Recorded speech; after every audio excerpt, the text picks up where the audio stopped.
हम लोग माधुर्य कादम्बिनी से पढ़ रहे हैं और ये प्रथम अमृत वृष्टि का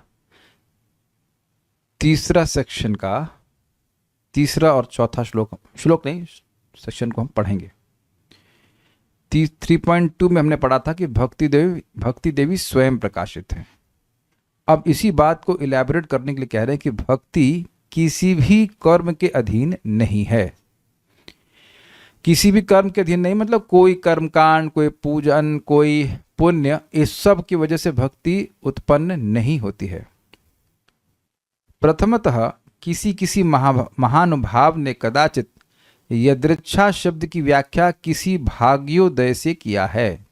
अब ये कहेंगे कौन ये महानुभाव है और ये यदृच्छा शब्द की बात क्या क्या हो रही है। देखिए पिछले श्लोकों में 2 बार आया था, यहां पे आया देखिए यदृच्छया 11 11 20 8 और यदृच्छया 11 20 11 दोनों जगह था कि स्वतंत्र रूप से भक्ति प्राप्त होती है। तो स्वतंत्र का मतलब है कि वहां पे श्रीधर स्वामी कहते हैं टीका में कि टीका श्रीधर स्वामी की क्या है कि किसी भाग्योदय से, किसी भाग्योदय से। देखिए हम ज़्यादा कंफ्यूज नहीं करेंगे। भाग्य उदय होता है जिससे भक्ति प्राप्त होती है, वो है भक्तों की संगति। इसको पहले यही समझ लीजिए, क्या नहीं है वो इलैबोरेट किया जाएगा, लेकिन क्या है पहले समझ लीजिए। भगवान के भक्तों की संगति से ही वह भाग्य उदय होता है जिससे व्यक्ति को स्वतंत्र रूप से भक्ति प्राप्त होती है। इस बात को स्थापित करने के लिए सारा डिस्कशन अब चलेगा। क्या हम क्या सीखना चाहेंगे उसको डेवलप करने का सिस्टम ऐसे है। सीखेंगे ये कि भगवान के भक्तों की कृपा से, स्वतंत्र कृपा से ही भगवान की भक्ति प्राप्त होती है। ये आपको सीखेंगे आप। अब इसको कैसे हम आगे बढ़ते हैं इसको आप देखिएगा। किंतु यह विचार करना होगा कि वह भाग्य क्या शुभ कर्म से उदित होता है। जैसे कि आप 1.1.2 श्रीमद् भागवतम में सुनते हैं कि पुण्य विना तो श्रवण इच्छा न उत्पद्यते। श्रीमद् भागवतम को सुनने की इच्छा होने मात्र से भगवान ईश्वर जो हैं वह हृदय में अवरुद्ध हो जाते हैं। तो प्रश्न होगा कि सब लोग क्यों नहीं सुनते हैं। तो वहां लिखा है कृति भी, और किसी ने कोई पहले कोई पुण्य किया होगा तो उस पुण्य की वजह से श्रवण की इच्छा, भागवत श्रवण की इच्छा उत्पन्न होती है। तो भागवत श्रवण की इच्छा भक्ति है। हाँ, तो इससे ये बोध होगा। राधा शर्मा माता जी ने पूछा था कि प्रभु जी कौन सा पुण्य है जिसकी वजह से भागवत सुनने की इच्छा उत्पन्न होती है। बहुत पहले पूछा था, कभी हम चर्चा कर रहे थे। तो देखिए ये जो पुण्य है वे कोई कंबल बांटना या उस तरह के कोई जो कार्य किए जाते हैं वैसा पुण्य नहीं है। भक्तों की अनजाने में कोई संगति कर लेता है, भक्त लोग कृपा दे देते, तब ही वह पुण्य इकट्ठा होता है। इसे कहते हैं भक्त्योन्मुखी सुकृति। वो जुड़ते जुड़ते जुड़ते जुड़ते जाकर के एक दिन व्यक्ति को भगवान प्रेरित करते हैं, भाई इसकी जब सुकृति जम जाती है कि तुम जाओ अब प्लान करके भक्तों की संगति करो।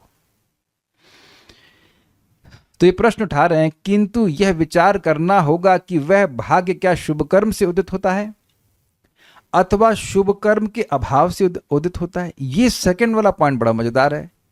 पहला प्रश्न ये उठाया जा रहा है कि क्या भक्ति शुभ कर्म से उत्पन्न होती है। तो देखिए अगर ये स्वीकार करेंगे तो भक्ति की जो निरपेक्षता है, जो स्वतंत्रता है, वह नष्ट हो जाएगी। यानी भक्ति शुभ कर्म पर आधारित हो जाएगी। वैसा हो नहीं सकता, क्योंकि हमने सुन लिया 1.2.6 में अहेतु की अप्रतिहता। अगर शुभ कर्म पे निर्भर हो जाएगी तो शुभ कर्म जो है वह उसका हेतु बन जाएगा। तो जो उसकी अहेतुकत्व है, जो उसका हेतु ना होने का गुण है भक्ति का, वह नष्ट हो जाएगा। तो यह तो नहीं हो सकता है। अच्छा, दूसरा है ऑब्जेक्शन ले रहे हैं, अच्छा अथवा शुभ कर्म के अभाव से उदित होता है। शुभ कर्म नहीं किया है तो उससे भक्ति उदित होती है, भाग्य उदित होता है। तो अब एक प्रश्न है, भाई अशुभ कर्म करने से तो भाग्य उदित हो नहीं सकता, वो तो प्रश्न नहीं उठाया जाएगा।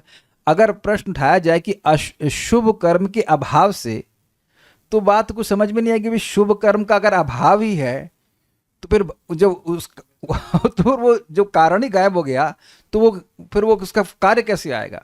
जब शुभ कर्म कुछ है ही नहीं तो उससे किसी प्रकार के भाग्योदय के वर्णन आप कर ही कह सकते हो। समझ में आ गया बात। तो दोनों ही बातें खारिज हो जा रही हैं। अब इस पर आगे कहते हैं, यदि शुभ कर्म से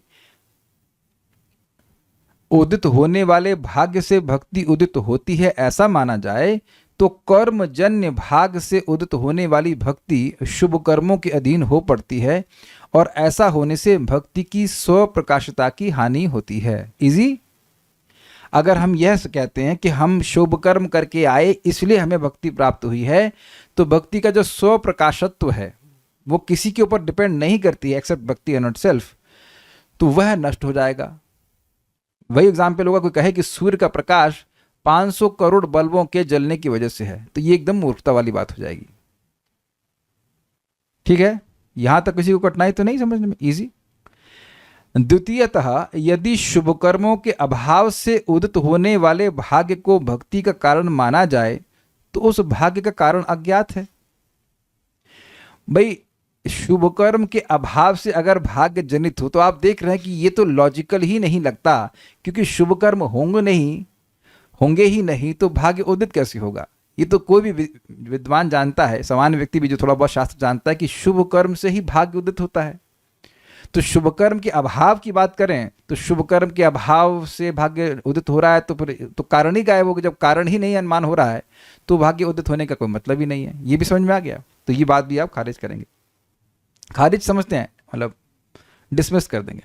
नहीं। जो स्वयं ही असिद्ध है तो वह फिर दूसरे का कारण कैसे हो सकता है? मतलब जब शुभ कर्म है ही नहीं तो भाग्य बना कैसे?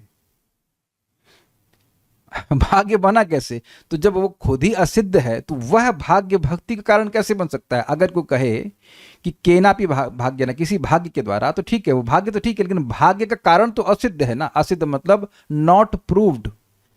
भाग्य उत्पन्न होता है शुभ कर्मों की वजह से। अगर कह रहे हो कि शुभ कर्मों के अभाव से वो भाग्य उदित हुआ है, तो उस भाग्य का कारण क्या है? फिर भाग्य का कारण ही पकड़ में आ रहा है। तो जब भाग्य का कारण ही पकड़ में नहीं आ रहा है तो भाग्य आगे किसी चीज का कारण कैसे बन सकता है?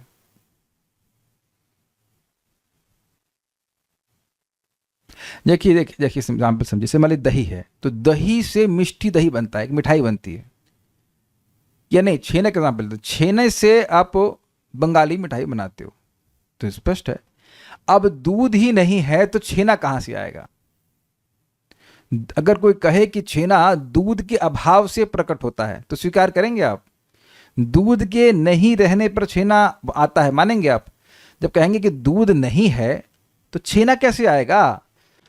हम लोग ये बात कर रहे हैं कि अगर ये कहा जाए कि भक्ति शुभ कर्मों के अभाव के कारण उत्पन्न होती है, तो क्योंकि शुभ कर्म का कारण ही नहीं बनेगा, शुभ कर्म रूपी कारण का अभाव है, इसलिए भाग्य जो उसका कार्य है वह तो होना ही नहीं है।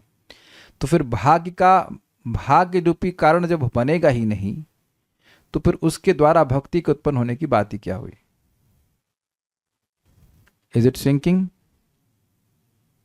If A is a cause of B and B is a cause of C, so if A is not there, how can you say B is the cause of C?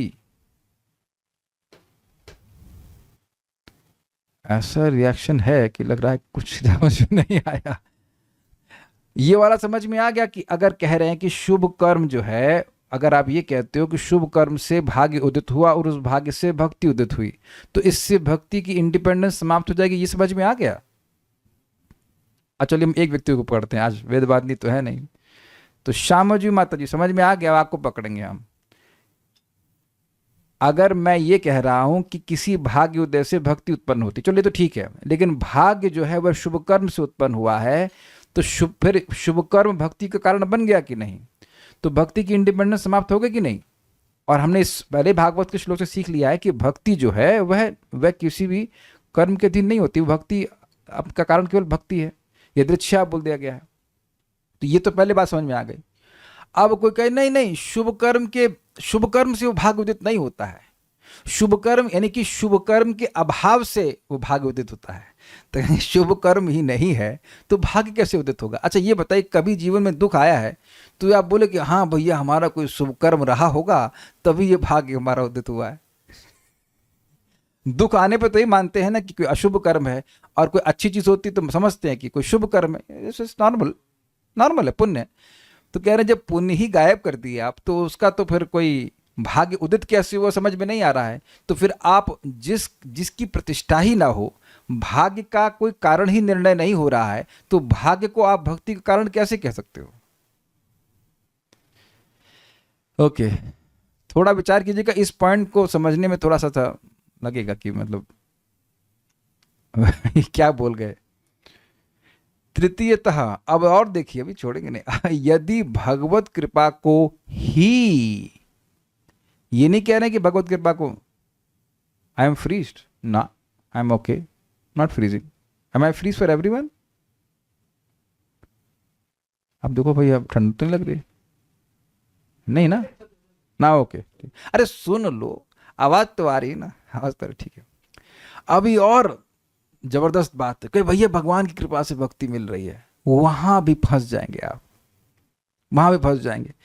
तृतीयतः, यदि भगवत कृपा को ही को समझ लीजिएगा, नोट किया जाएगा, ही, only Krishna mercy, यदि भगवत कृपा को ही भक्ति का कारण माना जाए तो उस कृपा का भी कारण ढूंढने की स्वाभाविक इच्छा जग उठती है कि भगवान ने कृपा क्यों करी। इस प्रकार उत्तरोत्तर कारण ढूंढने से किसी भी स्थायी परिणाम तक नहीं पहुंचा जा सकता, अतः इस विचार में भी अनवस्था का दोष स्पर्श करता है। ये सब क्या बोल गए, क्यों कह रहे हैं? अगर कोई कहता है कि भगवान की कृपा से ही भक्ति प्राप्त हुई है, तो प्रश्न होगा कि भगवान किस कारण से कृपा किए? ये प्रश्न आएगा ना, क्यों आएगा? क्योंकि इस जगत में देखा जा रहा है कि भगवान सबका पालन पोषण तो बराबर रूप से कर रहे हैं, खाने पीने को दे रहे हैं, हवा पानी सब दे रहे हैं, लेकिन भक्ति करने का मौका या भक्ति करने में प्रवृत्ति सबकी नहीं दिख रही है। तो इससे तो भगवान में विषमता का दोष लग जाएगा ना। विषमता मीन्स बायस, किसी को करने दे रहे हैं, किसी को नहीं करने दे रहे हैं। आप लोगों ने भी अनुभव किया होगा कि आप किसी को भक्ति देने का प्रयास करते भी हैं, तब भी वो स्वीकार नहीं करता है, तो क्या भगवान रोक रहे हैं, अरे भैया बहुत लोग शरण में आ गए हैं, अब जरा नेक्स्ट बैच? ऐसा तो कुछ है नहीं, नेक्स्ट बैच वाला हिसाब किताब। आप ये भी नहीं कह सकते कि आप कम अंश है, मैं अधिक अंश हूँ, दूसरा वाला डबल अंश है, सब भगवान के एक बराबर से अंश हैं, तो भगवान किसी को दे रहे हैं, किसी को नहीं दे रहे हैं, फिर वहाँ भी कुछ गड़बड़ हो जाएगी। भगवान, कुछ तो कारण है ना कि भगवान किसी को दे रहे हैं भक्ति करने का मौका, किसी को नहीं दे रहे हैं। तो केवल भगवान का कारण, भगवान की कृपा को कारण नहीं कह सकते। यह नहीं कहा जा रहा है कि भगवान की कृपा कारण नहीं है, बहुत ज्यादा सोचना पड़ेगा तो समझ में आएगी बात। यह नहीं कह रहे कि भगवान की कृपा कारण है ही नहीं। गुरु कृष्ण कृपाए पाए भक्ति लता बीज, तो गुरु की कृपा, भक्त की कृपा और भगवान की कृपा दोनों होनी चाहिए। तो भगवान की कृपा ही नहीं है, यह नहीं कह रहे कि भगवान की कृपा है ही नहीं। भगवान की कृपा के बिना भक्ति नहीं मिलती है, लेकिन केवल भगवान की कृपा नहीं है, only Krishna's mercy is not there. ये तीसरा पॉइंट समझ में आया? यस बोल रहे हैं, बाकी किसी को समझ में आ गया? ठीक है। अनअवस्था मतलब उसके बाद भी कोई अवस्था आपको, मतलब वो हाईएस्ट अवस्था नहीं मिल रही कि भक्ति का कारण हमको मिल गया, अब हमको और अन्वेषण और खोजने की जरूरत नहीं है, ऐसा नहीं है। अब चतुर्थ देखें, यदि भगवान की अहेतु की कृपा को ही भक्ति के कारण मानते हैं तो भक्ति को सर्वत्र न देखकर भगवान में विषमता दिखलाई पड़ती है। विषमता मतलब बायस, किसी को दे रहे हैं, किसी को नहीं दे रहे हैं। क्योंकि भगवान की अहेतु की कृपा भक्ति के कारण है, तो वह अहेतु की कृपा सब पर होनी चाहिए, क्योंकि भगवान तो समदर्शी हैं। जैसे एग्जाम्पल लीजिए, अभी बहुत सिंपल एग्जाम्पल, सूर्य का प्रकाश किसी हेतु से हो रहा है? नहीं, अहेतु है, वो अपने से प्रकाश दे रहे हैं, आते सबको प्रकाश देते हैं। तो अब जो ये प्रकाश सूर्य का है वो सबको बराबर से मिल रहा है कि नहीं? जो भी सूर्य के सामने आ रहे हैं सबको मिल रहा है, वहां तो कोई भेदभाव नहीं देख रहे हैं हम लोग। तो भगवान का पालन पोषण वाला जो कार्य है वो तो सबको बराबर रूप से कर रहे हैं, लेकिन भक्ति तो सबको नहीं करने दे रहे हैं। आई नॉट से करने दे रहे हैं, बट सबको भक्ति करने का मौका नहीं मिल रहा, ये तो आप देख रहे हो ना। तो अब अगर ये कह रहे हैं कि भगवान ही अहेतु की कृपा करके किसी को भक्ति में लाते हैं और किसी को नहीं लाते हैं, तो इससे लगेगा किसी से प्रेम कर रहे हैं, किसी से नहीं कर रहे हैं। परंतु हम ऐसा नहीं देखते, सबको भक्ति नहीं होती, कहीं उपलब्ध होती है और कहीं उपलब्ध नहीं होती। ऐसी दशा में यहां स्वीकार करना होगा कि भगवान का सबके प्रति समान भाव नहीं है। अगर आप यह कहते हो कि भगवान की अहेतु की कृपा ही भक्ति का कारण है, तो ये जो रिजल्ट है कि जब सबको भक्ति नहीं करने को मिल रही है, तो आपको ये कंक्लूजन ड्रॉ करना पड़ेगा, इस निर्णय पे आना होगा कि भगवान सबके प्रति सम नहीं है, जो कि ये वेद के विरुद्ध बात हो जाएगी। भगवान में कभी भी सापेक्षता नहीं है, रिलेटिवनेस नहीं, ही इज एब्सोल्यूट। वो सभी पे कृपा करते हैं, सब पर कृपा कर रहे हैं, लेकिन सबको भक्ति नहीं प्रदान कर रहे हैं। स्पष्ट देखा जा रहा है।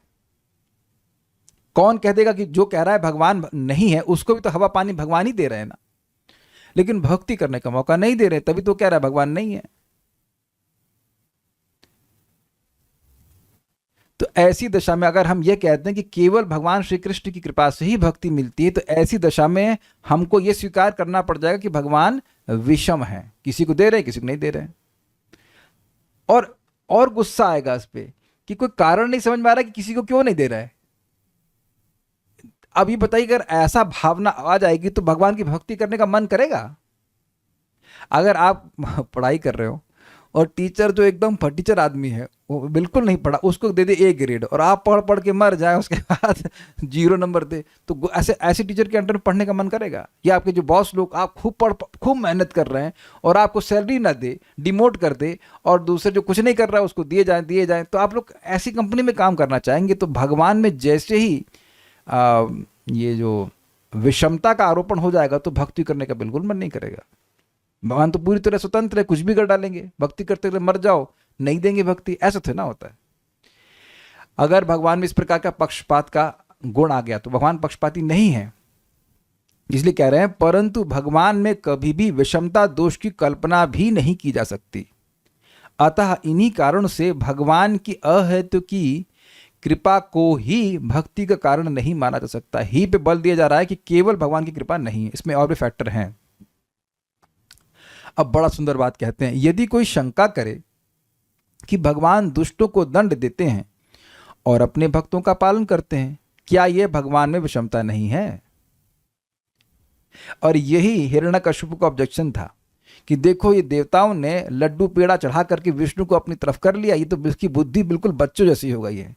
बच्चों को कुछ लड्डू पेड़ा खिला करके कोई फुसला लेता है कि नहीं? तो कह रहे देवता लोग लड्डू उड्डू खिला करके विष्णु को अपनी तरफ कर लिया, हमारे भाई को मरवा दिया वराहदेव के द्वारा। असुरों की ऐसी मति होती, लेकिन ऐसा नहीं है, भगवान विषम नहीं है। ठीक है, तब कह रहे हैं कि यदि कोई शंका करे कि भगवान दुष्टों को दंड देते हैं और अपने भक्तों का पालन करते हैं, क्या यह भगवान में विषमता नहीं है? आप कह रहे भगवान विषम नहीं है। इसके उत्तर में कहते हैं कि दुष्टों को दंड देना और अपने भक्तों का पालन करना भगवान में विषमता का दोष नहीं, बल्कि यह उनका महान गुण है। बहुत अच्छा पैसेज है, पढ़िए, सुनते रहिए। भगवान में जितने गुण हैं, उन समस्त गुणों का चक्रवर्ती सम्राट भक्त वात्सल्य है। समस्त गुणों को पराजित कर भक्त वात्सल्यता का गुण सबके ऊपर विराजमान है।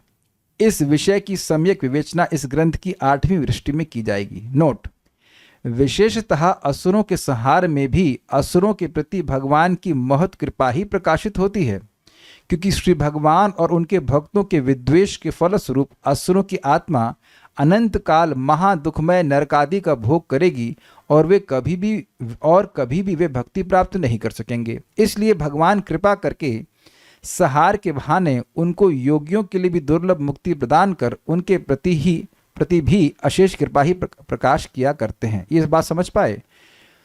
जब भक्तों का पालन कर रहे हैं भगवान, तो आप ये स्वीकार करते हैं ना कि भक्तों पे कृपा कर रहे हैं, ठीक है। लेकिन जब असुरों को मार रहे हैं, तब भी हमें यही स्वीकार करना पड़ेगा कि भगवान कृपा कर रहे हैं। क्यों कृपा कर रहे हैं?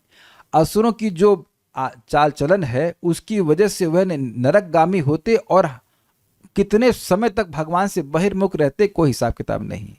तो भगवान जब स्वयं आके उनको मारते हैं, तो ये उनकी कृपा ही है, क्योंकि वे उनको मोक्ष प्रदान करते हैं। इसलिए यद्यपि बाह्य रूप से लग रहा है कि भगवान विषम आचरण कर रहे हैं, लेकिन दोनों ही तरफ वे कृपा ही कर रहे हैं। ये तो स्पष्ट हो गया। तो इसलिए कोई ये कहे कि अरे भगवान तो विषम आचरण करते हैं, भक्तों को पालन करते हैं, असुरों का संहार करते हैं, तो अब ऐसे ही भगवान विषम होकर किसी को भक्ति दें और किसी को भक्ति ना दें, तो उसमें कौन से आश्चर्य की बात है? तो उसका खंडन किया जा रहा है कि भगवान विषम नहीं है। ये तथ्य इतना जबरदस्त है, इस पे पूरा 7वां स्कंद पूरा तो नहीं पता, लेकिन एटलीस्ट शुरुआत उसकी इसी बात पे हुई कि क्या भगवान विषम है। प्रहलाद महाराज का प्रसंग, हिरण्यकश्यप का प्रसंग, सारा इसी बात पर आया कि क्या भगवान विषम है। युधिष्ठिर महाराज प्रश्न करते नारद जी से। तो यहां तक सबको समझ में आ गया कि भगवान विषम नहीं है। वैसे तो काफी सुनते आए हैं गीता में, तो कठिनाई नहीं होनी चाहिए। कारण क्या नहीं है अभी निर्णय ये हो रहा है कि देखिए, शुभ कर्म कारण नहीं है, क्योंकि उससे भक्ति का स्व प्रकाशत्व नष्ट हो जाता, भक्ति की जो इंडिपेंडेंस है वह समाप्त हो जाती है। दूसरा अशुभ शुभ कर्मों का अभाव भी कारण नहीं है, क्योंकि फिर ये समझ में नहीं आया कि भाग्य उदय कैसे हुआ। फिर कहें कि भगवान की अहेतु की कृपा ही एकमात्र कारण है भगवान की भक्ति प्राप्त करने का, तो वह भी नहीं, क्योंकि किसी को भक्ति मिल रही, किसी को नहीं मिल रही है। और अगर ऐसा करते हैं, अगर ये स्वीकार कर लेते हैं, अगर ये स्वीकार कर लेते हैं कि भगवान की अहेतु की कृपा ही, अंडरलाइंड ही, भक्ति में आने का कारण है, तो फिर भगवान में विषमता का दोष का आरोपण होगा, जबकि भगवान में विद्वेष नहीं। या फिर उसके बाद भी कोई कहे अरे भगवान तो भक्तों का पालन करते हैं और असुरों का संहार करते हैं, तो उनमें अगर ऐसा विषमता देखी जाए तो क्या कठिनाई है। तो वो कह रहे हैं कि नहीं, जब वे असुरों को मारते हैं तब भी उन पर कृपा ही करते हैं, भक्तों पर तो कृपा करते ही हैं, जैसे कि पूतना पे कृपा की, बहुत से लोगों पे कृपा की। तो इसलिए भगवान में वहां भी कोई विषम आचरण नहीं है। इसलिए ये नहीं कहा जा सकता कि एकमात्र भगवान की कृपा से ही भक्ति प्राप्त होती है। कुछ पूछ रहे हैं, असुरों को कौन सी मुक्ति मिलती, सायुज्य मुक्ति, या फिर डिपेंड करता है, अगर भगवान के रूप में ध्यान कर रहे हैं तो सारूप्य मुक्ति मिलती है। ठीक है, भगवत भक्तों की कृपा ही भक्ति प्राप्ति का कारण होता है, ये सिद्धांत है। और इसको अब एक्सप्लेन किया जाएगा क्यों। भक्तों, या देखिए इंपॉर्टेंट है, ये इंपॉर्टेंट है, जो एकमात्र सोर्स है भक्ति प्राप्ति का, वही भक्ति में बढ़ाने का भी कारण है। अग्रीड। तो अब उस पे अगर कोई उसका अपराध करेगा या भक्तों को असंतुष्ट करेगा तो उसकी भक्ति कुंठित तो जरूर जाएगी, खत्म तो नहीं होगी, लेकिन कुंठित हो जाए। कुंठित means growth will be stunted. ये समझ लेना चाहिए कि भक्तों की कृपा, अर्थात भक्तों को कृपा कैसे मिलती है, संतुष्ट करके। तो भक्तों को संतुष्ट करके ही हमें भक्ति मिली थी, उसी से बढ़ रही है और उसी से बढ़ेगी। I think it will, I cannot emphasize it more, इसलिए एकदम स्पष्ट कहा जा रहा है। ऐसा नहीं है कि हम भक्तों को असंतुष्ट कर देंगे और भगवान को संतुष्ट कर देंगे। It doesn't work like that. ठीक है, भक्तों या महत् पुरुषों की कृपा को भक्ति का कारण कहा जा सकता है। अब ये जो टॉपिक है ये बहुत जबरदस्त है, विचार कीजिएगा, ध्यान से सुनिएगा। भगवत भक्त की कृपा भी भगवत कृपा की भांति निरुपाधिक है। ये निरुपाधिक का क्या मतलब हुआ? देखिए, निरुपाधिक का मतलब होता है जो उपाधि पर आश्रित नहीं है। अगर आप किसी को हरे कृष्ण मंत्र देना चाहो, और मैं इंसान की बात कर रहा हूं, तो क्या उसका आप जाति पूछेंगे? तुम गुप्ता हो या तुम वटेवर उपाध्याय हो या कुछ भी, गोयल हो या कुछ भी, क्या आपके मन में कभी ये भावना आएगी? देखो, आप सब लोग भक्त हो, भक्ति कर रहे हो और आपके हृदय में भक्ति है। मयंक प्रभु या तो बात कर लीजिए या फिर क्या क्लास सुन लीजिए। ये तो सुन भी नहीं रहे हैं, so I would rather have his video of. जिसको क्लास में रुचि नहीं है उसको मुझे पढ़ाने में भी रुचि नहीं है। जो see now if you dissatisfied the teacher, what you will get, going to get nothing at all. So जिसको रुचि नहीं है वो अभी भी छोड़ कर चला जाए, हमें कोई आपत्ति नहीं है। बट हियर वेरी केयरफुली, ये हमारी भक्ति के जीवन के लिए महत्वपूर्ण है, मजाक का विषय नहीं है भाई, मजाक का विषय नहीं है ये। अगर यही समझ नहीं पा रहे तो फिर क्या, फिर समझ क्या रहे हैं? फिर कुछ नहीं समझे, समझे ही नहीं। ये शास्त्र हमारी भक्ति के जीवन के लिए, जीवन के लिए है, भक्ति के लिए। एक एक पॉइंट बहुत जबरदस्त है। It is not a matter of anyhow, I will not just go negative. तो पॉइंट हम खाली ये कह रहे हैं कि भगवत भक्तों की कृपा भी भगवत कृपा की भांति निरुपाधिक है, अर्थात ऐसा नहीं है। देखिए, थोड़ा समझिए, इस जगत में माता पिता देखे जाते हैं कि अपने बच्चों पे कृपा करते हैं, बहुत जगह करते हैं, खिलाते हैं, पिलाते हैं, सब कुछ करते हैं। क्यों? क्योंकि उनका लड़का है। तो अब मान रहा हूं ना कि मैं पुरुष हूं, ये स्त्री मेरी पत्नी है, ये सब उपाधि चल रही कि नहीं, ये मेरा बेटा है। तो उस संबंध देखकर वो बस संबंध भी उपाधिगत होता है। ये उपाधि समझ में आ रहा है ना, मैं स्त्री हूं या पुरुष हूं, ये भावना उपाधि कहलाती है, डेजिग्नेशन। उसके आधार पर व्यक्ति कुछ करता है, तो वह कृपा जो होती है वह उपाधिक कृपा होती है। ये सबको समझ में आ गया? ठीक है। अब अपने को ही देखो, आपने आज तक किसी को भी भक्ति दी है तो क्यों दिया? उसकी जाति देख करके, उसकी एजुकेशनल क्वालिफिकेशन देखकर, केवल यही समझते हुए कि ये भी जीव भगवान का अंश है और भगवान की भक्ति को प्राप्त करके ये सुखी हो जाएगा। बस एक व्यक्ति हाथ खड़ा करे कि उसने किसी और भावना से किसी को भक्ति दी है। अगर कभी देने का प्रयास किया है या कुछ भी कभी कुछ बोला है, कुछ सहायता करी है, have you understood, digested this point? आप किसी को भी दो, जो भी स्वीकार करना चाहता, जो नहीं स्वीकार करना चाहता उसकी अलग बात है, लेकिन जो स्वीकार करना चाहता है उसकी आप क्या योग्यता देखते हैं? वार्ष भानवी माता जी, जस्ट टाइप योर आंसर। क्या योग्यता देखती हैं आप अगर किसी को प्रीचिंग करती हैं? किसी को करती है, 1 2 3 4 किसी को भी प्रीचिंग किया, क्या चेहरा देखती हैं? उसका मेकअप देखते हैं? क्या देखते हैं आप? क्या उसकी डिग्री देखते हैं? शैली शुक्ला माता जी, if suppose you are suppose to give class, आप क्या योग्यता देंगी? क्या योग्यता देखेंगे गीता क्लास देना, कुछ भी देना हो? तुंग विद्या माता जी ने उत्तर दिया कि क्या वो स्वीकार करना चाहता है। Very good, interest. और क्या? इनका उत्तर नहीं आया। तो बिल्कुल स्पष्ट है कि उसका इंटरेस्ट, सुनने की इच्छा, यस, उसको स्वीकार करने की इच्छा होनी चाहिए। तो अब आप ये बताइए कि क्या ये निरुपाधिक है कि नहीं है? ये निरुपाधिक शब्द समझ में आ गया आपको? जीवात्मा है और अब वो भक्ति स्वीकार करना चाहता, बात खत्म। और क्या चाहिए? कुछ भी नहीं। तो भगवान की कृपा के समान भगवत भक्त की कृपा भी ही है, वो कहीं और सी कृपा नहीं दे रहा है। एक भक्त कह रहे हैं दुखी रहना। देखिए, सारे दुखी लोग भक्ति को स्वीकार नहीं करते। सारे लोग नहीं करते हैं। ईगरनेस होनी चाहिए, अच्छा, सिंसियरिटी, बेसिकली सिंपल सी बात है। मान लीजिए मैं सिंपल सी बात, मेरा एक घड़ी है, मैं ये वरुण प्रभु को देता हूँ, वरुण प्रभु कल्याण प्रभु को देते हैं, तो ये क्या आप कुछ अलग वस्तु दे रहे हो? नहीं। तो जो कृपा हम लोग को प्राप्त हुई वो भक्तों के माध्यम से प्राप्त हुई, क्लियर? और वह कृपा भी भक्तों को भगवान से ही मिली है, इसलिए ये कृपा जो है, भगवान की भक्ति का जो प्रोसीजर समझाना होता है, ये निरुपाधिक होता है। उम्मीद है कि बात समझ में आ गई होगी। ठीक है। अतएव यद्यपि इससे भगवत भक्तों में भी विषमता या पक्षपात का दोष स्पर्श करता है जो अनुचित प्रतीत होता है। समझे बात?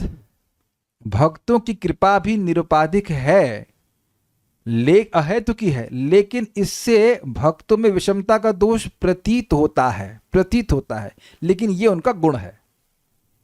भक्तों में ये विषमता होती है। और क्या विषमता होती है? श्लोक देखिए, लिखा हुआ है 11:2:46, ईश्वरे तदधीनेषु बालिशेषु दुषस्तु च प्रेम मैत्री कृपापेक्षा यह करोति सुमध्यमः। जो एकदम निम्न भक्त है लेकिन एकदम नया है, क्या कहेंगे उसको, कनिष्ठ भक्त है, तो उसको कहते हैं अर्चयामेव हरये। भगवान जो विग्रह है, अर्चा विग्रह, उसमें उसकी बुद्धि की तो भगवान है। लेकिन न तद भक्तेषु चान्येषु सभक्तः प्राकृतः स्मृता। लेकिन जो भक्त हैं उनसे कैसे बर्ताव करना चाहिए, जो अभक्त हैं उनसे कैसे बर्ताव करना चाहिए, वह उसको नहीं पता है। तो ऐसे व्यक्ति को प्राकृत भक्त कहा जाता है। भक्त मतलब मटीरियलिस्टिक डिवोटी। तो वो कोई बहुत अच्छा नहीं है। भक्त तो भक्त है, आगे भक्ति करेगा तो ठीक हो जाएगा, लेकिन जो वास्तविक भक्त है वो इस प्लेटफॉर्म से शुरू होता है, इसे कहते हैं मध्यम। ये श्लोक सब लोग को समझ, एटलीस्ट याद रहना चाहिए, समझ में आना चाहिए कि इसका एप्लीकेशन आपको आज से ही करना शुरू करना है। ईश्वर में, ईश्वरे तद अधीनेषु, मतलब जो मध्यम भक्त है वह ईश्वर में प्रेम करता है, भगवान श्री कृष्ण की सेवा करता है। क्लियर? तो ये गुण तो प्राकृत भक्त वाला कनिष्ठ भक्त का भी, कि वो भगवान की सेवा करता है। तद अधीनेषु, तद मतलब उनके, उन ईश्वर के अधीनेषु, जो उन भगवान के अधीन हैं उनमें, अर्थात भगवान के भक्तों में मैत्री करता है। भक्ति मतलब मैत्री मतलब मित्रता करता है। ये दिख रहा है आपको, मैप कर रहे हैं। बालिशेषु, बालिश का मतलब इनोसेंट, जो भक्ति के बारे में जानते नहीं हैं लेकिन भक्ति को अगर दिया जाए तो वह स्वीकार करेंगे, ऐसे लोगों पर कृपा करता है। द्विषत्सुचा, और जो द्वेषी हैं, जो भगवान के भक्तों से द्वेष करते हैं, भगवान से द्वेष करते हैं, उनकी उपेक्षा करता है, झगड़ा नहीं करता है। यह करोति स्वमध्यमा, ऐसा जो करता है वह मध्यम भक्त कहलाता है। इसी को प्रीचिंग डिवोटी कहते हैं। तो प्रचार, जो प्रचारक है वह दोष से युक्त कहा जाएगा। कोई व्यक्ति प्रचार कर रहा है तो उसको आप दोष से युक्त तो नहीं कहेंगे, लेकिन उसको प्रीचिंग करने के लिए करना ही पड़ेगा। ये भेदभाव उसे करना ही पड़ेगा, लेकिन ये एपरेंट भेदभाव है। एपरेंट मतलब जिसकी प्रतीति हो रही है। अच्छा ये देखिए, आप ये कहोगे कि भाई भेदभाव तो दिख रहा है, आप ये कैसे कह रहे हो कि प्रतीति हो रही है? मतलब ऐसा ये क्यों कहते हो कि भेदभाव नहीं कर रहा है? देखिए, ईश्वर से प्रेम कर रहा है, भक्तों से मैत्री कर रहा है, ये दोनों प्रेम हो गए। किसको समझ में आ रहा है? ये तो स्पष्ट है। किसी मित्र से मैत्री कर रहे हैं, दोस्ती कर रहे हैं, तो ये प्रेम है ना। और भगवान से तो प्रेम है ही, ठीक है।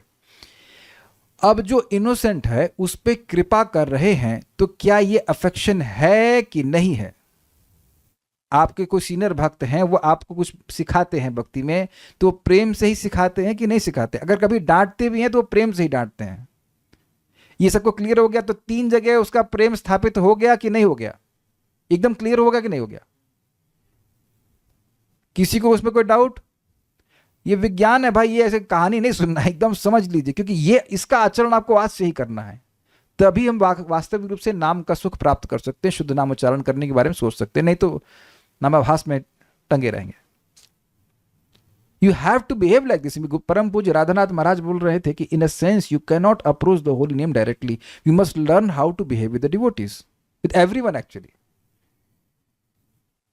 और अब कोई व्यक्ति अगर भगवान से और भक्तों से द्वेष कर रहा है, तो यह समझते हुए कि ये तो है तो भगवान का ही अंश, लेकिन अज्ञान के कारण वो सोच रहा है कि भक्त मेरे दुश्मन है, तो इसलिए वो उनकी उपेक्षा करता है। क्या यह भी उसका प्रेम है उस व्यक्ति के प्रति कि नहीं? ये लास्ट पॉइंट समझ में आया?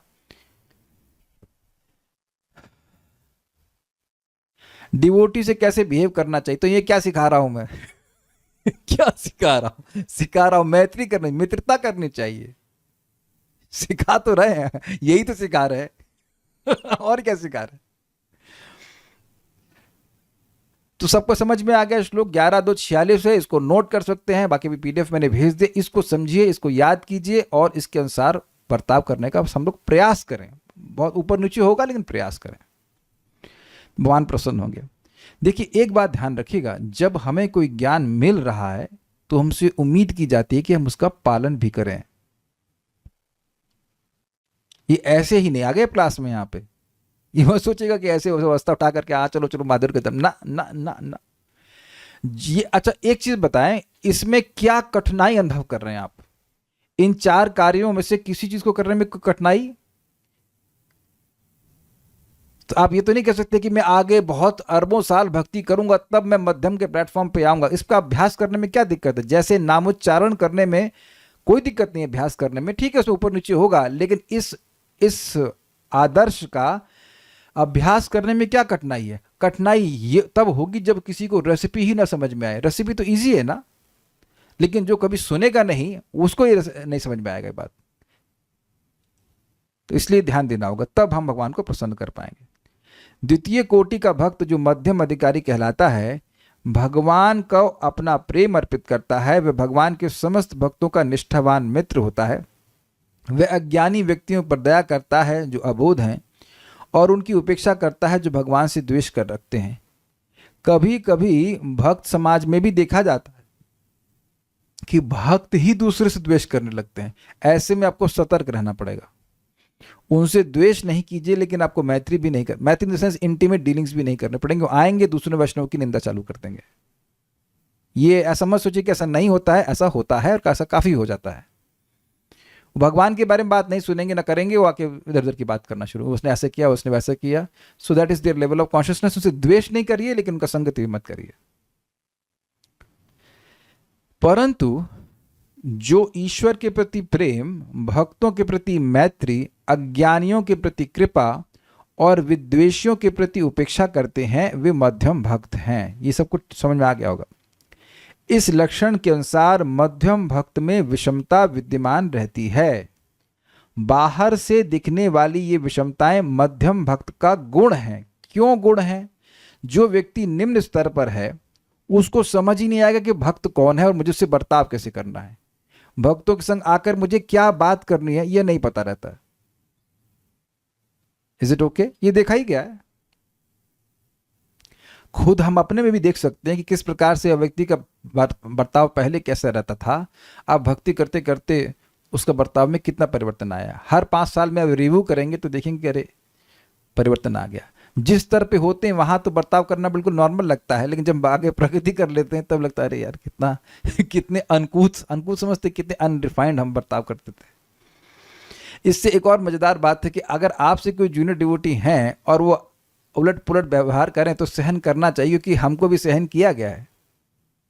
लेकिन देखिए, अब आप लोग कहेंगे प्रभु जी आप इस बात का आचरण नहीं करते। अभी हम लोग को हम मतलब कुछ लोगों को डांट रहे थे। अब देखिए, अनुशासन के लिए डांटना पड़ता है, इसका मतलब यह नहीं है कि कोई द्वेष किया जा रहा है। नहीं तो व्यक्ति कभी नहीं सीखेगा, कभी नहीं मतलब कभी नहीं सीखेगा। It is never possible, never possible. वो जो अपराध है वो अपराध बना ही रहेगा, उस अपराध के मार्जन के लिए बोला जाता है। ऐसा नहीं किसी व्यक्ति से कोई द्वेष रहता है। बाहर से दिखने वाली ये विषमताएं मध्यम भक्त का गुण है। Means as a person will get purified, वह इस आचरण को कर पाएगा। ये आचरण भगवान, इस आचरण को, ये भगवान तो नहीं श्लोक बोले हैं, ये आचरण नवयोगेंद्र में से कोई एक बोला है। हाँ, नवयोगेंद्र में से कोई बोले हैं। तो ये आचरण बहुत अच्छा माना जाता है। यहां से व्यक्ति वास्तविक भक्ति कर रहा है, क्योंकि वह राग द्वेष पर आधारित कर्म नहीं कर रहा है। ये दिख गया सबको, वह प्रेम ही कर रहा है, जिनसे भी मिल रहा है। इन चारों के अलावा पांचवा कोई व्यक्ति है? भगवान के भक्त, जो नए लोग हैं वह, और भगवान से विद्वेषी। पांचवा व्यक्ति कौन है? पांचवा तो कोई नहीं है। और एक और इंटरेस्टिंग बात है कि ये सारे जो बातें हैं ये उपाधियां नहीं हैं, इनका संबंध भगवान से। ये देखा आपने, भगवान तो भगवान हो गए, भक्त में गुप्ता पांडे ऐसा तो कुछ है नहीं, भक्त है और भगवान का भक्त है। तो यहां भी उपाधि रहित हुआ कि नहीं? Can you catch this point? ये मेरा भाई है, मेरा चाचा, ऐसे इसमें से आप कृपा नहीं कर रहे हैं। भक्त है या भगवान की भक्ति करना चाहता है, बस खत्म। तो वहां भी संबंध भगवान से देख रहे हो कि नहीं देख रहे हो आप? है ना मजेदार बात। और द्वेषी, ये द्वेषी किसका द्वेषी है? भगवान का द्वेषी है। वो गुप्ता है, पांडे है, चाचा, whatever, I am just taking name, nothing against Gupta और पांडे, उससे कोई मतलब नहीं है। समझ रहे ना बात? ये बहुत सूक्ष्म बात है अगर आप विचार करें तो। मध्यम स्तर पर कृष्ण को केंद्र में रख करके बर्ताव किया जा रहा है। मैं इस व्यक्ति से मैत्री क्यों रखूं? अरे हमारी जाति का है ना, ना ना, हमारे भगवान का प्रिय है, भगवान से प्रेम कर रहा है, इसलिए। ये कैसे पहचाने कि सामने वाला द्वेषी है या बालिश है? Very good question. यही तो मध्यम व्यक्ति का गुण है। आप किसी को भगवान के बारे में बताओ तो उसका रिएक्शन क्या आता है मालूम चल जाता है। जैसे जिस भक्त ने प्रश्न किया, उम्मीद है कि आपको छौंक लगाना आता होगा। सारी माताओं को छौंक लगाना आता है ना, छौंक लगाना दाल में। किसी को नहीं आता हो तो बताना, हम सिखाएंगे। तो अब आप देख रहे हैं कि दाल में जो ऑयल है वो आपने गर्म करना शुरू किया, ठीक है। कैसे मालूम चलता है कि गर्म है? शैली शुक्ला माता जी, कैसे मालूम चलता है? अरे आपको बताया, एक जीरे का दाना डालते हैं और वो तड़फड़ाने लगे, फड़फड़ फड़ो करने लगे, तो अब ये गर्म हो गया, और नहीं तो ठंडा है। समझ गए? जो ठंडा होता है उसमें जीरा अंदर बैठ जाता है, और जो गर्म होता है तो फड़फड़ फड़फड़ करता है। तो आप समझ रहे हैं, उसी प्रकार से अगर कोई बालिश है, नॉर्मल व्यक्ति है, तो उसको आप भगवान की बात कहेंगे तो उसके हृदय में धंसती है बात, समझ में ना आए उसको, लेकिन वो स्वीकार करता है, तो मतलब कूल है, चिल है। और अगर वो फड़फड़ाने लगे, अरे भगवान, अरे इंसान है, कृष्ण को, इंसान को तुम भगवान बना दिए तुम लोग, तो आप समझ लीजिए कि विद्वेषी है। समझ में आ गया ना? ये जीरा टेस्ट आप डाल के देख लीजिए। ओके, हाँ, तड़का टेस्ट। ये सिंपल तरीका है भाई। आप में से जितने लोग भगवान की भक्ति करने के लिए आए थे, जब भगवान के बारे में बताए थे तो आप इस तरह से जीरे को फ्राई किए थे या फिर अपने आप स्वीकार कर लिए थे? I think answer is very simple. हाँ, अच्छा प्रभु जी और क्या करना चाहिए, और क्या बात होनी चाहिए? ऐसा ही पूछते हैं। मैं भी ऐसा पूछा, आप लोग भी ऐसे पूछे होंगे, जिज्ञासा रखे होंगे, इंटरेस्ट आया होगा, ठीक है। एक एग्जाम्पल और दूंगा आपको। आप लोग ने बस में नींबू निचोड़ने की मशीन वाले को देखा होगा, वो आके बेचते हैं, तो हल्ला करते, ये देखो ये नींबू की निचोड़ने की मशीन है, सामने नींबू नींबू निचोड़ के दिखाते हैं। तो जिनकी रुचि होती है वो खरीद लेते हैं, और जिनकी रुचि नहीं होते हैं वो अपना किताब उताब देखते रहते हैं ऐसे। तो इस प्रकार से विज्ञापन करेंगे भक्ति का, पुस्तक वितरण कर रहे हैं या कार्यक्रम हो रहा है, तो उसमें जब इनवाइट किया जाता है तो लोग आ जाते हैं ऐसा करके और सुनते हैं। बाहर से दिखने वाली ये विषमताएं मध्यम भक्त का गुण है, वह देख पा रहा है तभी तो प्रीचिंग कर पा रहा है। अब यही नहीं पता है कि द्वेषी कौन है और विद्वेषी कौन है, तो पता लगा विद्वेषी पे एनर्जी मारना शुरू कर दिया। जैसे फिर वो एग्जाम्पल है कि जीरे का तड़का लगा रहे हैं, तो जो कुक है वो जानता है कि तेल कब गर्म है, कैसे करना चाहिए, नहीं तो पता लगा कोई नया व्यक्ति लिया, उसे पानी मार दिया और सारा तेल फैल गया उसमें। So you must know whom to preach. ये दृष्टि होनी चाहिए, ये अभ्यास से आती है, सुनने से समझ में आता है और आपको प्रीचिंग करके समझ में आता है। आप केवल अब देखिए, किसी को प्रीचिंग कीजिए, उसकी चेहरे से मालूम चल जाता है कि वो इंटरेस्टेड है या खाली आपको सहन कर रहा है कि नहीं? Do you agree with this? या केवल आपका टाइम खराब कर रहा है, आओ बाबा जी बैठो बात कर रहा है, बस बस वो आपको खाली टाइम बर्बाद कर रहा है, बाबा जी का टाइम खराब कर रहा है। तो उम्मीद है कि समझ में आ गया। श्री भगवान भक्तों के अधीन होते हैं, इस प्रकार भगवान की कृपा भी भक्तों की कृपा की अनुगामिनी होती है, अर्थात भक्त कृपा होने पर ही भक्त भगवत कृपा होती है। इसमें कोई भी असामंजस्य या दोष नहीं है। भक्त के हृदय में सर्वदा भक्ति होती है, इसलिए भक्तों की हृदय वर्तनी भक्ति ही दूसरों के प्रति कृपा करने का मूल कारण है। ये बड़ा मजेदार बात है। कहने की देखिए, भक्त भी अगर किसी पर कृपा कर रहा है तो वह भी इसीलिए कर रहा है क्योंकि उसके हृदय में कुछ भक्ति है। भक्ति होने से दूसरों पर दया करने की भावना आ ही जाती है। वो व्यक्ति स्मरण करता है कि अरे भक्ति से पहले मैं कितना दुखी था, देखो यह भी वैसे ही दुखी हैं। अच्छा ये बता दीजिए कि क्या आप लोग के हृदय में ये दया की भावना लेश मात्र भी नहीं आई है अभी तक?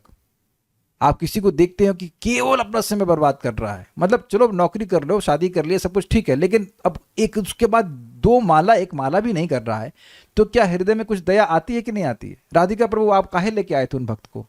आपने बताया ना वो कुछ नहीं कर रहे हैं, और बाकी वो कुछ नहीं कर रहे हैं, मतलब खाली बैठे हैं। अरे जाके कुछ कथाई सुन लो या 2 माला 4 माला कर लो, कुछ तो प्रगति करोगे। तो ये आप कुछ उनका कमीशन लिए थे इसलिए हम कुछ कमीशन दिए आपको? नहीं, आप स्वयं देख रहे हैं कि भक्ति में नहीं आने से पहले और भक्ति में आने के बाद अपने जीवन में क्या परिवर्तन देख रहे हैं। तो ऐसे में सहज रूप से दया करते हैं कि नहीं? तो ये पहले भी करते थे आप, जिनसे कोई संबंध नहीं उनके बारे में भला सोचने की आदत कितने लोगों की थी यहाँ पे? Let's see, there some saintly people here. अच्छा, तो आप देख रहे हैं कि अब कुछ कुछ तो आ ही रही होगी, काश अन्य लोग भी भगवान की भक्ति कर सकते। तो वह क्यों आ रही है? वह भी भक्ति करने के कारण आ रही है। सारे कमेंट्स को मैं लास्ट में लूंगा, उसको पढ़ लेते हैं फिर। तो ये भी मजेदार बात है कि भक्त की कृपा का कारण भी भक्त नहीं है, भक्त की कृपा का कारण भी वो भक्ति है जो उसके हृदय में। अब समझ में आया? इसलिए जो भक्त कृपा भी कर रहा है वह भी इसीलिए क्योंकि उसके हृदय में भक्ति है। उसके हृदय में भक्ति है इसलिए दूसरों पर कृपा कर रहा है। अब अभी आप लोगों ने बोला ना कि जब आप भक्ति नहीं कर रहे थे तो दूसरों के बारे में कुछ सोचते ही नहीं थे, बस अगर दूसरा मतलब पति बच्चा या उधर आसपास यही तो दूसरे लोग हैं, और कौन दूसरे लोग हैं? यहां क्या सब लोग केवल अपने परिवार के बारे में सोचते हैं बस? That will be very amazing.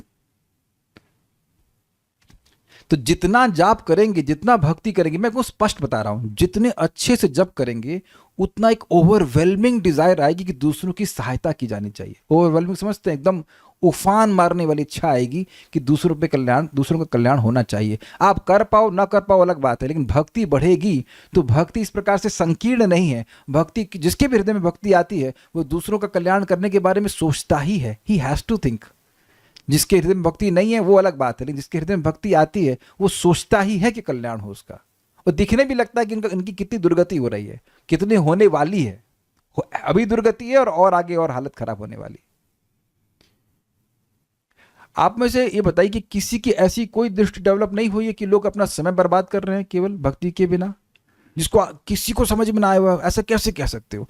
At least 1-2 साल से अगर कथा सुन रहा है, नाम जप कर रहा है अच्छे से, तो मन में आता है, दिखता ही है कि लोग केवल अपना समय व्यर्थ कर रहे हैं। How can you say that is not happening? It will be very surprising. भक्ति के बिना किसी पर कृपा का होना भी संभव नहीं है। ये समझ पा रहे हैं पूरा पूरा पैसेज? भक्त भी कृपा इसीलिए कर रहा है क्योंकि वह, उसके हृदय में भक्ति है। तो प्रश्न है कि वो भक्ति कैसे आई? भक्तों की कृपा से। और वह क्यों किए? क्योंकि उनके हृदय में भक्ति थी। तो पॉइंट इज दैट कि भक्ति ही भक्ति का कारण है, ये स्टैब्लिश किया जा रहा है। बहुत मजेदार बात है, बहुत ही मजेदार है। तो फिर कहेंगे कि अरे तो भक्ति का मूल कारण क्या है? मूल कारण है ही नहीं, अनादि है। जैसे जीव की अविद्या अनादि है, ऐसे भक्ति भी अनादि है। भक्ति की शुरुआत तो कुछ है नहीं। अगर आप लोग सोच रहे हो कि हम बहुत हाई फाई बात बोल रहे हैं, एक्चुअली ऐसा है नहीं। 1.2.6 में चक्रवर्ती की पाद जी की टीका है, वही चक्रवर्ती पाद यहाँ पे फिर से रख रहे हैं। हम उसको पहले बहुत साल पहले पढ़ा चुके हैं, एटलीस्ट 3 साल पहले पढ़ा चुका हूँ इस बात को, लेकिन है बहुत मजेदार। भक्ति के बिना किसी पर कृपा का होना भी संभव नहीं है, इसलिए भक्ति के उदय होने में पूर्व के भाग्य आदि की अपेक्षा नहीं होने से, एकमात्र भक्ति ही भक्ति का कारण होने से भक्ति की स्वप्रकाशता सिद्ध हुई। यानी कि कोई भाग्य उदित अगर हुआ भी, अगर माना जाए, तो वो यह है कि उस व्यक्ति को भक्तों की संगत प्राप्त हुई। तो अब प्रश्न यह भी है कि भक्तों की संगत कैसे प्राप्त हुई? तो उसकी व्याख्या हम लोग किए थे कि भक्त लोग हल्ला करते ही हैं, जोर जोर से कीर्तन करते हैं, प्रसाद वितरण करते हैं। तो अब कीर्तन कहीं हो रहा है और व्यक्ति अकस्मात सुन ले, तो उसमें तो आप नहीं कह सकते कि वो योजना बना के किया जा रहा है, ऐसा क्यों आया, ऐसा कुछ भी नहीं। वो अपने से कर रहे हैं, वो उसके भाग्य की वजह से नहीं है। Are you able to follow this? भक्त अगर कीर्तन कर रहे हैं और वह किसी वो कोई व्यक्ति वहां से जा रहा है, वो सुन लिया उसको, तो अब वो उनका उद्देश्य ही है कि जोर से करें ताकि लोग सुने, जो नहीं भी सुनना चाहते हैं वह भी सुने। हमने देखा भक्त लोगों को जापान रिट्रीट करनी थी इंडोनेशिया में, तो गए पिकनिक स्पॉट में और वहां सब मतलब काफी रोमांटिक स्थल था, तो समझ गए आप। अब वो क्या तो मुझे लगता है फिल्मों में तो ना, पहाड़ी में एकदम बादल आ रहे हैं यार, और भक्त लोग गा रहे हैं हरे कृष्णा, बहुत सुंदर गा रहे हैं, और एक व्यक्ति सिगरेट ऐसे कर रहा है और सुन रहा है। तो अब वो सिगरेट सुनने वाला क्या, सॉरी सिगरेट का धुआं उड़ाने वाला, वो क्या वहां पे जप करने, कथा सुनने के लिए आया है? अब भक्त तो कीर्तन कर रहे, तो लेकिन उसने नोटिस किया, तो अब उसकी वहां भक्ति की सुकृत बन जाएगी। प्रसाद वितरण करते हैं, ये सोचिए ना, प्रसाद बच भी गया तो भी कोई कीड़ा खाएगा कि नहीं खाएगा उसको? अगर मान लीजिए मैं अगरबत्ती यहाँ पे अर्पण करता हूँ, करता ही हूँ, तो क्या उसको मैं ही सूंघूंगा कि यहाँ के वहां के मच्छर भी सूंघते होंगे, जो भी हैं? तो ये बात बड़ी सुंदर भक्ति परम पूज्य भक्ति पुरुषोत्तम महाराज ने बोली कि भाई देखो, ये जो पुण्य सुकृत की बात है ना, भगवान कैसे किस जीव को सुकृत दे रहे हैं आप सोच नहीं सकते हैं। ये नॉट भाई, पाप और पुण्य तो मनुष्य कर रहा है, लेकिन सुकृत तो कोई भी कर सकता है ना, किसी को भी दिया जा सकता है। मेरे सामने की घटना है, भगवान को मैंने फूल अर्पण किया, माला अर्पण करी, तो उसमें एक कीड़ा था। अब पहले भी वो उस फूल को खा रहा है, लेकिन अब तो वह भगवान को अर्पण हो गया ना। उसके बाद मैंने क्या किया, तुमको खाना ही है तो चलो महाप्रसादे करो, जो भगवान का महाप्रसादे फूल था उस पर बिठा दे, तो खाता रह रहा पूरा फीस्ट, कोई दिक्कत नहीं। तो अब ये, अच्छा ये बताइए कि क्या जिंदगी में मैं कभी ऐसा सोच सकता था अगर भक्त नहीं होता? नहीं होता तो नहीं सोचता, लेकिन मैं किया उसको कि यार ये कीड़े को दिख गया है तो कीड़े को मारना नहीं, निकाल करके फूल बिठाओ, आराम से खाओ। तो अब वो खाएगा तो निश्चित मनुष्य बनेगा कि नहीं बनेगा? और मनुष्य भी बनेगा, डिवोटी भी बनेगा, सब बनेगा। इस तरह के विचार क्यों आए मेरे मन में? कुछ भक्ति किया हूं, कुछ भक्ति हृदय में है, ये नहीं बहुत ज्यादा लेकिन थोड़ी बहुत तो है, ठीक है। अच्छा मान लीजिए कि कोई व्यक्ति आपके पास है, प्रभु जी हम बहुत दारू पीते हैं, ये करते हैं वो करते हैं, तब आप उसे क्या कहेंगे? नहीं तुम हरे कृष्णा नहीं बोल सकते हो, बोलने वाले हैं पासा नहीं, तो आप कहेंगे हाँ हरे कृष्णा बोलो। यमुना, क्या नाम इनका, यादवपति प्रभु, यादवपति प्रभु के पास एक व्यक्ति आया, बोला अरे मेरी गर्लफ्रेंड है, तो बोले उसको भी लेके आओ उसको भी लाओ भक्ति में, वो भी चैंटिंग करे। और वो उसको भी लेके आया, उसको भी लेके आया, कुछ हरि नाम जप किया, एक दो माला से कुछ किया। No no not Yadavpati Prabhu, I think Tarun Krishna, Tanishth Prabhu के पास आया था, यस यस, तो उनके पास आया। तो भक्तों का स्वभाव ही होता है कि सभी को प्रीचिंग करते हैं, मन सबों को, मतलब जो भी स्वीकार करना चाहते हैं।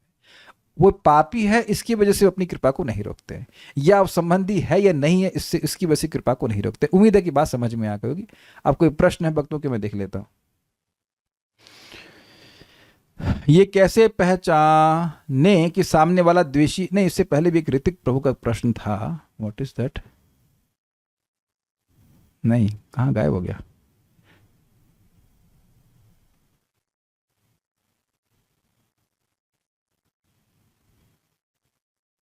एक भक्त को खुद को हमेशा कनिष्ठ ही समझना चाहिए? ये एक अच्छा प्रश्न है कि क्या एक भक्त को हमेशा अपने आप को कनिष्ठ समझना चाहिए? देखिए, भक्त को ऑनेस्ट रहना चाहिए।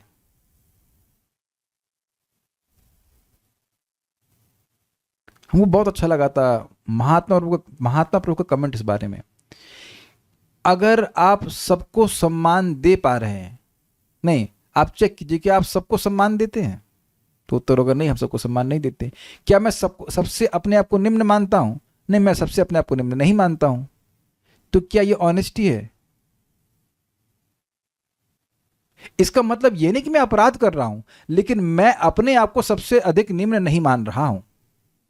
अगर हम ये मतलब कह सकते हैं क्या उसको,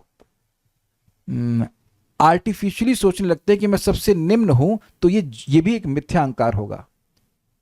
आपको ये देखना चाहिए कि हाँ, ये व्यक्ति मुझसे भक्ति में कम ज्ञान वाला है, दिखना चाहिए। This is honesty. Do you agree with this?